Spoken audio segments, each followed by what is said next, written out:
Gentlemen, I keep saying I should stop calling you ladies and gentlemen, but nobody can stop reggae. Ladies and gentlemen, guys, welcome back to the Array Shairi Podcast. I am your host, JJ. And before we get into today's episode, I want to announce that we are back to doing merchandise. Woo! Yes, guys, we are back to printing the Array Shairi t-shirts. So you can pre-order yours at 500 and we will get that to you. Reach out to us on Facebook, Instagram. You can email us anywhere at Array Records and place your order and we will get your t-shirt to you. And now we are going into something very, very beautiful. Today's guest is a poet and also an author, and she does very many other interesting things that we are going to learn today. Ladies and gentlemen, help me welcome Bint Aisha.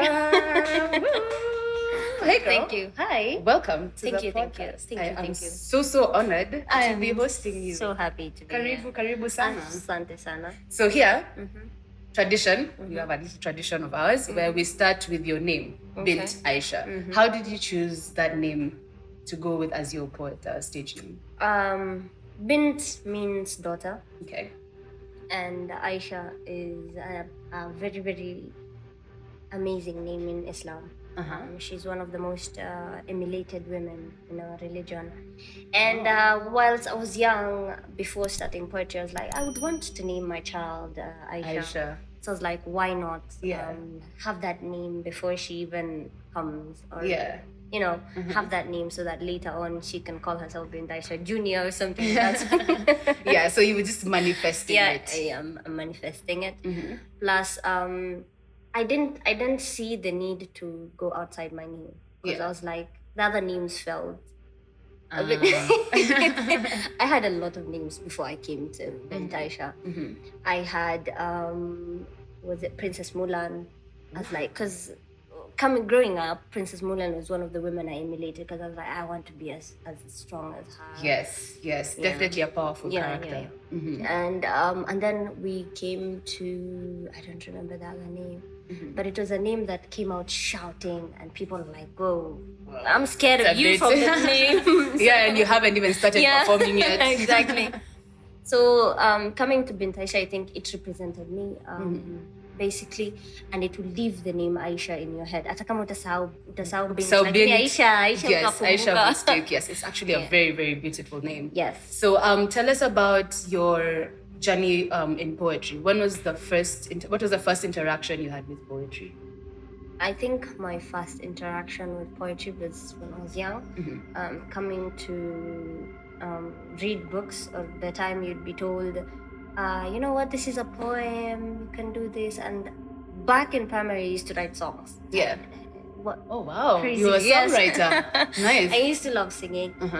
And I had this 200-paged book. I would write, and I filled it up, I remember, and then I left it with my primary mates. Yeah, so you handed it over. Yeah, I handed it over. I was like... Yeah. So coming into high school, I was continuing to write, but I remember the one thing that the English teacher would always tell me is you decipher poems very fast. Because people will be like stuck with poems. I'm like, that's just about this. What's so hard about it? And people will be like, Buddha, it's simple for you. In my head, I'm like, they're just talking about this. Yeah. It's just that they've used complex language to just communicate. And then afterwards, after Form 4, I came to see now women on stage, and I'm like, I want to be that. Oh God. Yeah. So that is not just writing and interpreting. And then I came across books of Rupi Kaur, and she made me understand that for me, I understood that nikiwa high school was like poetry has to be complex. You equate poetry to be accepted as poetry. But I read Rupi Kaur's work and I was like, poetry doesn't have to be complex. Yes. You just need to communicate and the other person to understand. It can actually be a very fun casual, creative process. So I started performing in 2018, I think August or September. What was your first stage? My first stage was in a place called Alamein. Whoa. Yes. Where is that? It's in Pangani. Oh. Yeah. And the thrill I had in that performance and the friends I had, because I remember there were some two ladies, I never met them. And I told them, yo, I'm performing this day. And they came. They had a busy schedule, but they came and... How was? Do you remember the first performance? How was it? Were you good? Was it bad? It was awesome. It was punchline after punchline. People were like, oh, fire! And for me, I was like, I know this. Some people are gonna take this personal, but I'm sorry, I didn't mean that. So I'm just doing my work here. Because it was not something at the time. The gender wars had started. So for me, I was like, let me neutralize this and show both of them. We all have flaws. And we really need to stop this shit about women are this and this. And it was fun. At the end of the day, I remember my friends took me out as my first performance. They're like, let's go celebrate. It was that good just for your first performance. Because they missed it. I was like, nah, Waliskia, it went well. So they're like, we are coming for you to knock Peleka out. Yeah. So for me, that moment kind of pushed me to do more. Yeah. And at that time, I was like holding on to my pieces of like, they're personal. But then now I started just to be more expressive. And then just like that, I started gaining people asking about my poetry. How do you perform? Where do you do? Yeah, just like that. So since you started, what challenges have you encountered? Okay. One is I'm a university student. Okay. So most of the time watu wanataka ukuje show perform for free utoke hapo. To be honest, I'm doing this on my own. So I'm like sometimes unaweza pata huna fare ya kuenda show. Na ukitoka huko huna fare ya kurudi, so you're like there. And for me the one thing that I said after form 4 is I need my independence very fast. Like sasa alafu kuna time inafika uko like itafute mubaba sasa. But then I remember my point of I really need my independence because there's so many people who keep on thinking that women's independence has to be tied to a man. To a man, yes. And for me, I was like, no. You're going to change that narrative. Yeah. And so sometimes there's that, and then too, you would find people who are on top looking down on you, or be like, I can't work with you because you're not my level, or you're not good enough, and you're not that. So not necessarily motivating or inspiring, just more of judging and criticizing. And then you'd meet people don't want to support you. Oh, God. Like the whole journey, I have gotten more support from strangers than people I know. Whoa. That says a lot. Yeah, that says a lot. Sometimes unapigiwa na namba mpya uko like, yo, ulikuwa na show leo uko? And you're like, how do you know who this? Yeah, who this? Like, I've been following your work on Instagram. I want to come to your show. And that for me is encouraging. Manze unajipata uko low sana utake kuperform, ushachoka. But then someone calls you, and I think for me, every time I've hit my low in poetry, someone always sends a text. It's like God sending someone, yo. And I get this amazing message from someone who's like, yo, I got inspired by your piece. I love it. I'm a fan from now. And then I'm like, I feel good. So in a sense, getting recognition from strangers it's more inspiring than getting recognition from community you actually know. Community, I would love for community to do that, but sasa sahi, to be honest, ukifungua biashara, marafiki zako sio wenye wanakusupport sana ni watu. Most of the time, it's perfect strangers. But then 2020, 2021, I met amazing people. The people who have helped me do freedom, like launch freedom with me. Are my circle of friends right now. They're the ones who are like, me nilikuwa like against the launch. But they're like, akuna. We're doing this. We're doing this. And before even launching freedom, we had cancelled it 5 times. Wow. So the last time they're like, ata ufanye nini? Mimi nikisema to cancel na nambenda ulale utamka asubuhi. We will do it with you'll find us ahead. With your own book, yes, we'll find us ahead. So it's very, in a way, it's very, very encouraging and important to have friends who challenge you and support you at the same time, especially when you want to give up. So before we get into the book, how have you managed to keep on moving despite the challenges that you just detailed out? I think it's the passion for poetry and the reason why I'm doing poetry. Me, honestly, I believe in poetry. Pesa itakam kama itakuja itakuja. Yeah. Siwezi acha kitu napenda kufanya juu ati do haifiki. Yeah, so for you the art comes first. Art comes first, yes. I know people keep on saying money is important. We become so materialistic that we forget to do things that we love and enjoy. Yeah. Mi ufanya vitu nataka. Pesa itakam from God. And you find a way to enjoy it. Hustle, I love this. I'm doing this. Just open for me the doors. That's it. I don't believe in materials, nor do I look forward to it. But it's a plus if I get it. Yeah. Also, just to add, you don't give up. Yeah, exactly. Yeah, there's also that aspect that I've noticed from because the challenges that you've gone through they're not small challenges. They're very, very big and very discouraging. But you've also chosen not to give up. Plus one, you never give up on your home, do you? No. Exactly. No. Poetry for me is my home. Yeah.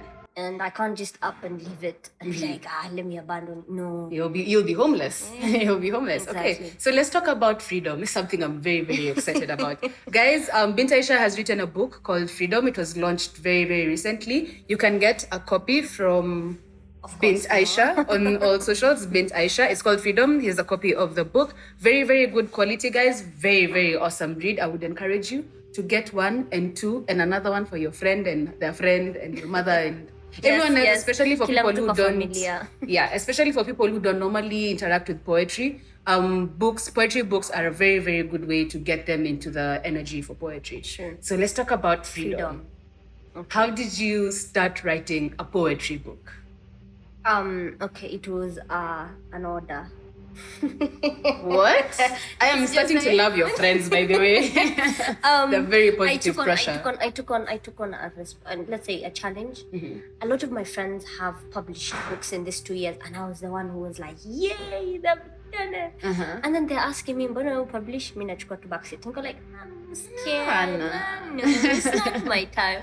Until now, my publisher, he just came and he's like, "I'm gonna do this for you. The only thing you're going to pay me is for the printing money, and you will have to do it."